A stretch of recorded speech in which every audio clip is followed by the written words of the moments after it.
નમસ્કાર, હું મહિલા શક્તિ મંડળ એનજીઓની પ્રેસિડેન્ટ વાત કરું છું અને હમણાં આપણી સમક્ષ એક મહિલા છે અને આ મહિલા 12 કે 13 વર્ષ પહેલાં તેઓ વિધવા થઈ ગયા હતા અને ત્યારબાદ તેઓ તેમના એક નિલેશભાઈ પટેલ કરીને કોઈકના કોન્ટેક્ટમાં આવી ગયા અને તેમણે મૈત્રી કરાર કર્યો હતો અને આ મૈત્રી કરાર તેમના 4 વર્ષ સુધી લોકો સાથે રહેવા રહ્યા હતા અને હમણાં થોડા સમય પહેલાં જ તેમને જે દારૂ પીને તેમને માથાકૂટ એવું કરતા હતા, શારીરિક અને માનસિક ત્રાસને એવું આપતા હતા અને હમણાં થોડા મહિના જ પહેલાં તેમને બીજે માળના ફ્લેટ પરથી તેમને નીચે લેવું પાડી દીધા.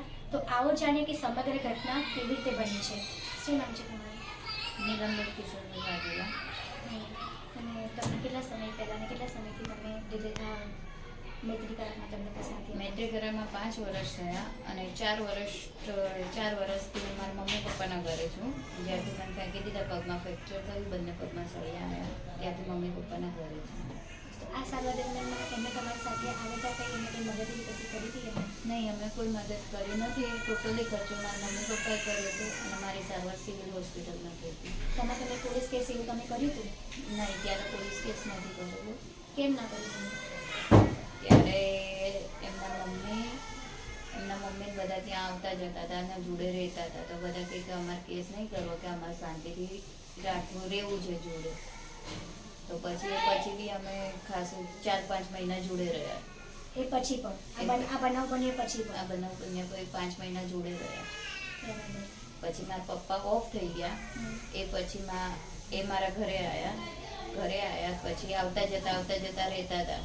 પણ હું એમને ના પાડતી હતી કે મારે તમારી સાથે રહેવું નથી.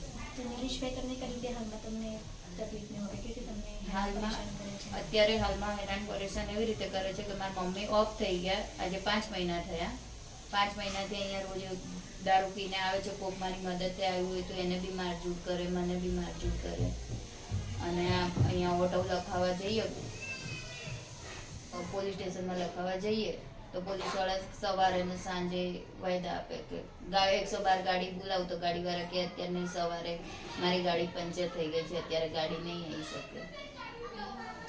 નીલમબેનના જણાવ્યા અનુસાર તેમનું એવું કહેવું છે કે તેમને આજે તકલીફથી જે શારીરિક અને માનસિક ત્રાસ જે આપી રહ્યા છે નિલેશભાઈ પટેલ કરીને છે, તો તેમને સ્થાનિક પોલીસ પર તેમને સાથ અને સહકાર આપતી નથી.